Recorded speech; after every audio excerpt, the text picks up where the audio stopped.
மறுசீரமைப்பு பில்லை பற்றி சொல்லும்போது திமுக ஃபேர் டீலிமிட்டேஷன் அப்படிங்கிற நிலைப்பாட்டில் தான் இன்ன வரைக்கும் இருக்கு. ஆனால் தமிழ்நாடு சட்டப்பேரவை தீர்மானம் கொண்டு வரும்போது முதலமைச்சர் கொண்டு வந்த தனி தீர்மானத்தை திமுக ஏற்றுக்கொண்டிருக்கு. அப்போ திமுகவும் அவங்க சொல்லக்கூடிய நோ டீலிமிட்டேஷன் அப்படிங்கிறதுக்குள்ள நிற்குது. அதாவது நாங்கள் ஏற்கனவே ஒரு தீர்மானம் போட்டுட்டோம். அந்த தீர்மானத்தின் அடிப்படையில் இருக்கணுன்றதை சொல்லி தான் எங்கள் எதிர்க்கட்சி தெளிவாக தெளிவுபடுத்தி விட்டார். அதனால் fair delimitation is principle and policy, அதை தான் வற்புறுத்தி நாங்கள் சொல்லியிருக்கிறோம். பாராளுமன்றத்திலே திருத்தம் கொண்டு வரணுன்றதை சொன்னோம். இப்போ இவங்க ப்ரீஎம்ப்ட்னு தான் சொல்லணும். இதை அங்கே வர்றதுக்கு முன்னாடி பிறக்கிறதுக்கு முன்னே குழந்தைக்கு பேர் வைக்கணும்னு நினைக்கிறேன். ஆண் குழந்தையா பெண் குழந்தையா தந்தாங்க அது பேர் கொடுத்துருக்காங்க. அது கூட தெரியாமல் பில்லே இன்னும் வரல.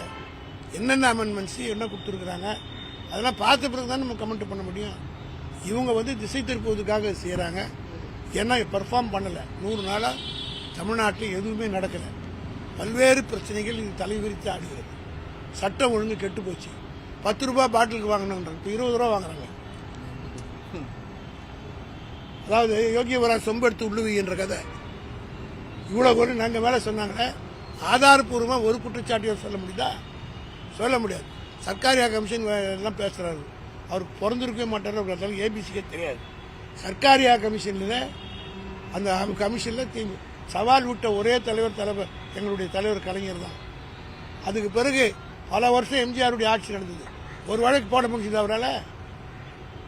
ஏன் 2001 இரவோடு இரவாக கலைஞரை கைது செய்தாங்களே, அதுக்கு பிறகு 15 வருஷம் அவங்க ஆட்சி தான் இருந்து ஒரு வழக்கு போட முடிஞ்சுதா? இதெல்லாம் வரலாறு தெரிஞ்சு பேசணும்.